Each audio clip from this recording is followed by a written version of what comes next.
podcast Mami Beluga Investing. Halo semuanya, kembali lagi bersama saya Rati di Mami Beluga Investing. Video kali ini membahas dua perusahaan yang diminta oleh salah satu viewer di channel ini. Requestnya dari sekitar bulan Agustus ya, tapi baru sempat saya kerjakan sekarang.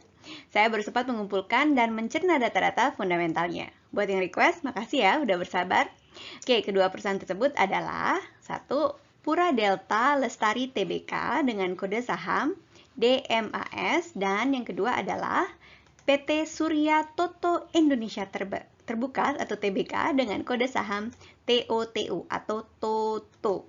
Oke, secara singkat pendapat saya tentang kedua perusahaan ini adalah, pertama adalah saya nggak tertarik untuk memiliki saham kedua perusahaan ini. Yang paling utama itu karena kebijakan dividennya lumayan mencengangkan ya. Kalau rasionya udah tinggi, tetap saja yieldnya rendah. Jadi nggak menarik untuk saya. Oke, gimana saya sampai ke kesimpulan seperti tersebut? Ikuti terus analisa saya sampai akhir. Oh, jangan lupa untuk subscribe ya, like, boleh juga dislike lah, supaya saya lebih bersemangat untuk membuat video-video seperti ini ya. Kalau dari request analisa saham tertentu, tulis di komentar saja, saya akan berusaha cari datanya dan bahas, tapi mohon untuk bersabar. Oke, seperti biasa, disclaimer ya, ini video amatir dengan riset amatir. Tujuan saya adalah untuk mendokumentasikan perjalanan saya untuk belajar mengenai investasi saham dari awal. Kalian punya masukan, silahkan tulis di komentar apa yang saya kemukakan di channel ini. Jangan dianggap sebagai nasihat keuangan. Mohon melakukan risetnya sendiri sebelum membuat keputusan keuangan. Kalaupun nantinya melakukan risetnya sendiri, semoga data yang saya sajikan di sini dapat membantu. Oke, sekarang kita mulai dengan profil singkat dari kedua perusahaan. Kita mulai dari DMAS. Oke, PT Pura Delta Lestari Tbk merupakan pengembang kawasan Kota Delta Mas, sebuah kawasan terpadu modern berbasis industri yang terletak di Cikarang Pusat, Kabupaten Bekasi. Kota Delta Mas sendiri merupakan sebuah kota mandiri di timur Jakarta yang mengintegrasikan kawasan industri, komersil, dan hunian dengan total area pengembangan seluas 3,181 hektar. Oke. Perusahaan ini berdiri sejak tahun 1993 yang terus mengembangkan kota Delta Mas sebagai sebuah kawasan perkotaan modern di timur Jakarta. Ya, perusahaan juga mengembangkan kawasan industri Greenland International Industrial Center atau GICC atau GICC dengan perencanaan yang menurut perusahaannya matang dan infrastruktur berkelas dunia dan menjual lahan-lahan industrinya untuk para pelaku usaha industri. Oke, di samping itu perseroan juga mengembangkan kawasan hunian dan komersialnya untuk memberikan fasilitas dan akomodasi khususnya bagi para pekerja di kawasan GICC, maupun kawasan industri sekitarnya. Perusahaan ini mencatatkan sahamnya di Bursa Efek Indonesia menjadi perusahaan publik pada tahun 2015. Berikut adalah komposisi kepemilikan saham DMAS berdasarkan laporan keuangan tahun 2020. 17,72% sahamnya dikuasai oleh masyarakat, kemudian sisanya dikuasai oleh dua perusahaan yaitu Sojitz Corporation dan PT Sumber Arus Mulia. Oke, segitu dulu profil singkat DMAS ya. Sekarang kita lihat profil dari Toto. PT Surya Toto Indonesia Tbk berdiri pada tanggal 11 Juli 1977, yang pada awalnya merupakan perusahaan joint venture dengan Toto Limited, sebuah perusahaan Jepang. Perusahaan ini melaksanakan penawaran umum saham ke masyarakat atau IPO, Initial Public Offering, pada tahun 1990 dan mendaftarkan sahamnya di Bursa Efek Indonesia. Pada waktu itu masih Bursa Efek Jakarta dan Bursa Efek Surabaya ya. Perusahaan ini seperti yang kita tahu, bergerak di bidang sanitary ware, fitting, dan peralatan sistem dapur. Saya yakin kita semua sudah lumayan familiar ya dengan brandnya ya, terkenal dengan high quality. Oke. Berikut adalah komposisi kepemilikan saham Toto berdasarkan laporan keuangannya tahun 2020. Oke, 37,9% sahamnya dikuasai oleh Toto Limited, perusahaan Jepang. Kemudian 25%-an sahamnya dikuasai oleh PT Surya Paramita Abadi.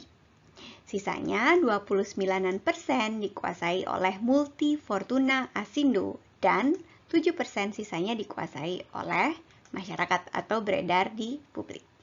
Oke, begitu profil singkat dari kedua perusahaan ini ya, DMAS dan Toto. Sekarang mari kita lihat angka-angka kinerjanya. Oke, seperti biasa, di layar saya plot EPS kedua perusahaan sejak tahun 2015 untuk DMAS yang di atas ya, dan sejak tahun 2014 untuk Toto yang di bawah. Untuk yang perlu pengingat apa itu EPS dan bagaimana dia menandakan kinerja perusahaan, saya cantumkan link tentang EPS di bagian deskripsi. Di kedua grafik saya juga tambahkan garis hijau putus-putus yang menandakan level 0. Nokta EPS yang berada di bawah garis level 0 ini menandakan bahwa perusahaan sedang mencatat kerugian di tahun tersebut. Oke, secara sekilas kita lihat di sini Delta Mas ya atau DMAS sepertinya lumayan tahan pandemi ya, di mana laba DMAS lumayan masih tinggi di tahun 2020, mirip dengan laba tahun 2019-nya. Sebelumnya laba DMAS sempat mengalami tren penurunan. Untuk penurunan di tahun 2016, dalam laporan tahunannya DMAS menyebutkan penurunan industri properti lumayan dipengaruhi situasi global, yaitu diantaranya 1. Periode gonjang-ganjing di Inggris yang sedang dalam proses keluar dari Uni Eropa. 2. Antisipasi peningkatan suku bunga di Amerika Serikat, serta situasi pemilu Amerika Serikat. Beberapa hal tersebut sepertinya mengakibatkan penurunan penjualan di sektor properti. Kemudian beberapa proyek pengembangan properti juga ditunda pada periode tersebut. Kemudian yang tahun 2017, di mana tahun kedua DMAS mencatat penurunan laba.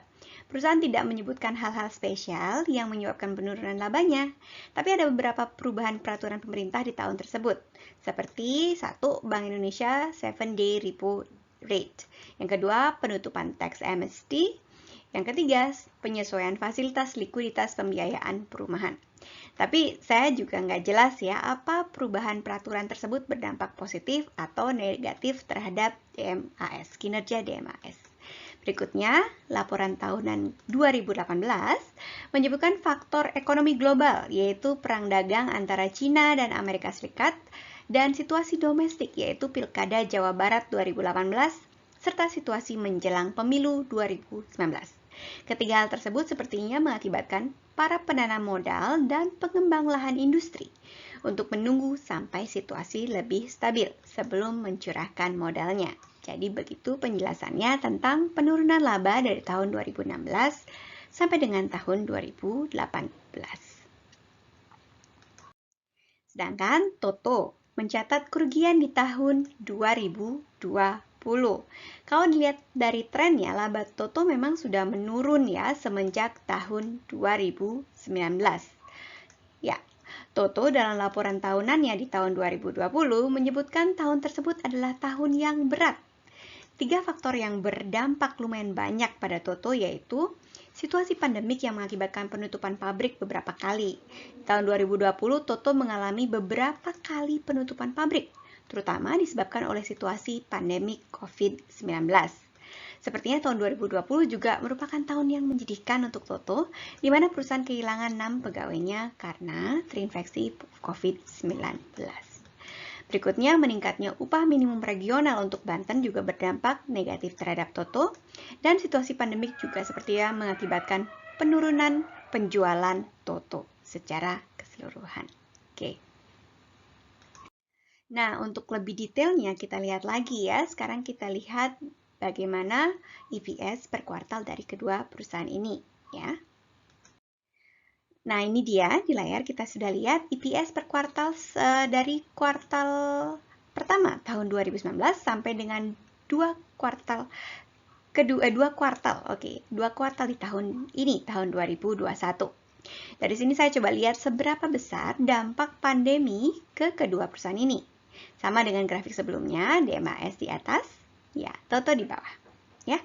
Untuk DMAS, perusahaan tidak sempat mengalami kerugian, walaupun terjadi penurunan signifikan di kuartal pertama dan kedua tahun 2020, kemudian di kuartal pertama dan kedua tahun 2021.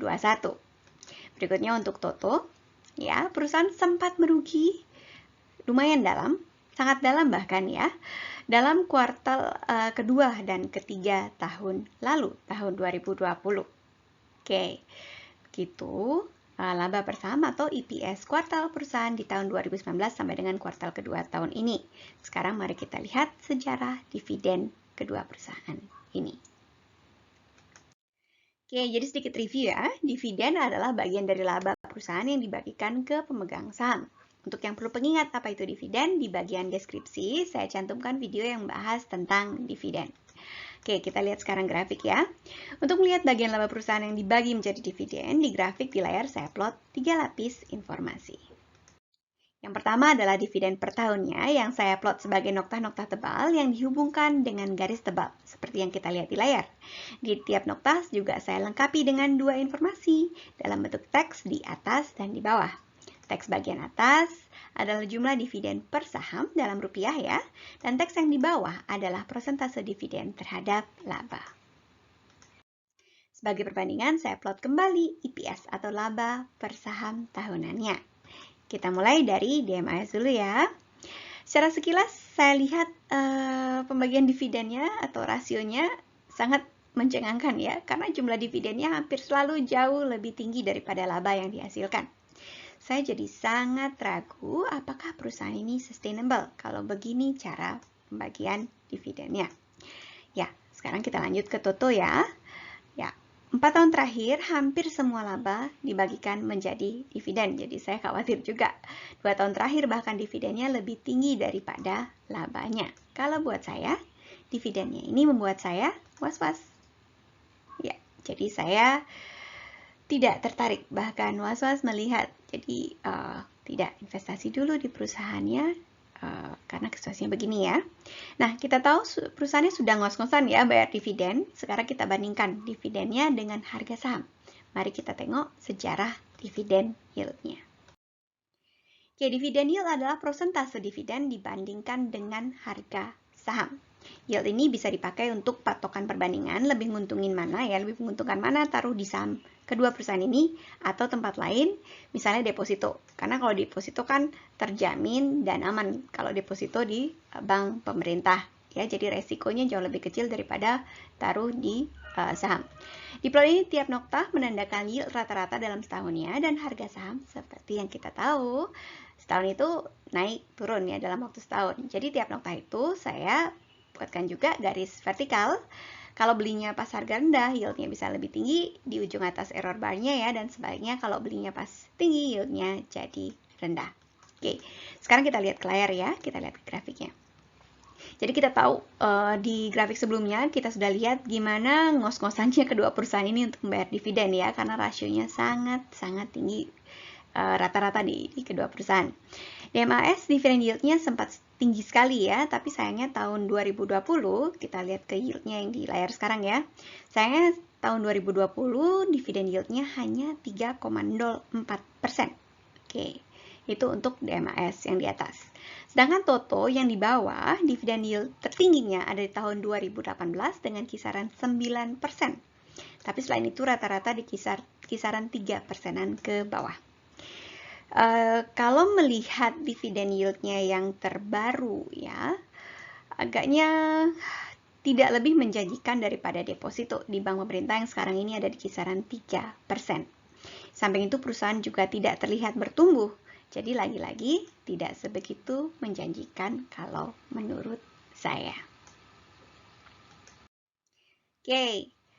Untuk berikutnya kita lihat harga wajar ya, kalau misalnya saya tertarik untuk mengkoleksi perusahaan ini, sahamnya maksud saya, apakah harga kedua saham ini masih masuk harga wajar untuk sekarang ya? Oke, seperti biasa, untuk menilai harga wajar, saya plot 3 lapis informasi ya. Yang pertama adalah pergerakan harga. Harga adalah informasi yang paling gampang dicari. Di sini untuk DMAS start di tahun 2015 ya, sekitar pertengahan 2015, dan untuk Toto yang di bawah start dari tahun 2014 pergerakan harganya. Ya, kedua adalah harga di PE atau price to earning ratio 10. Di sini saya plot sebagai garis hijau putus-putus.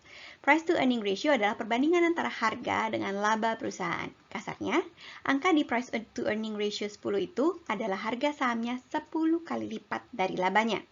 Dengan PI rasio 10 itu saya berharap akan balik modal dalam waktu 10 tahun. Secara konservatif saya anggap harga di bawah PI rasio itu sebagai murah. Ya, secara konservatif dan general ya untuk berbagai perusahaan. Oke, ketiga yang saya plot adalah harga di PI rasio 15. Saya plot sebagai garis kuning putus-putus. Saya anggap perusahaan sudah mahal kalau harga sahamnya di atas garis kuning ini. Keempat adalah harga di PI rasio 20. Saya plot sebagai garis merah putus-putus. Saya anggap harga saham sangat mahal kalau ada di atas garis merah putus-putus ini. Oke, sekarang kita lihat ke layar ya. Kita lihat ke grafik di layar. Sekilas kita lihat kedua perusahaan mahal ya. Memang sekarang cukup mahal, tapi kalau secara general trennya mengikuti harga di PI rasio 10-nya. Untuk saat ini keduanya ada di atas PI rasio 10. Itu yang saya anggap mahal. Jadi ada kemungkinan juga akan turun lagi kembali ke support 10. Ya, itu juga ada kemungkinan. Dari sini untuk saat ini saya lumayan yakin kalau saya tidak tertarik dengan kedua perusahaan ini karena saya lihat sedang mahal juga. Kalau misalnya saya mencari harga nyaman saya untuk di MAS, harga nyaman saya di PI rasio 10 adalah Rp176 per saham. Per 5 November 2021 saat video ini disiapkan, harga saham di MAS ada di Rp230 per lembar saham. Jadi lagi mahal ya. Oke, kemudian untuk Toto, harga nyaman saya ada di PI rasio 10-nya yaitu Rp71 per lembar saham. Per 5 November 2021 saat video ini disiapkan, harga saham Toto ada di kisaran Rp222 per lembar sahamnya.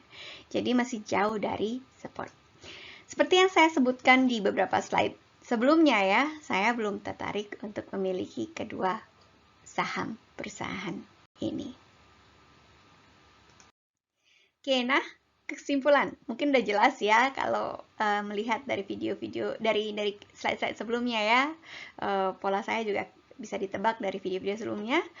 Kesimpulan saya untuk kedua perusahaan ini adalah, satu, saya tidak tertarik untuk memiliki kedua perusahaan ini. Yang paling utama adalah karena kebijakan dividennya yang lumayan mencengangkan. Walau rasionya sudah tinggi, tetap saja yieldnya rendah, jadi makin tidak menarik. Dari sisi EPS juga saya tidak melihat perusahaannya sedang bertumbuh. Jadi kemungkinan untuk investasi untuk growth juga tidak sebegitu besar ya. Oke, sekian video saya kali ini. Ikuti terus perjalanan saya untuk berinvestasi ya. Jangan lupa untuk subscribe, like, boleh juga dislike kalau nggak suka dengan videonya. Tujuannya untuk membuat saya lebih bersemangat membuat video-video seperti ini ya. Kalau ada komentar, silakan tulis di kolom komentar. Kalau ada request analisa saham perusahaan, silakan juga tulis di komentar. Akan saya berusaha sandingkan dengan saham yang mendekati, kalau sebisanya mungkin juga di satu sektor. Tapi mohon untuk bersabar ya. Oke, sekian dulu video saya kali ini.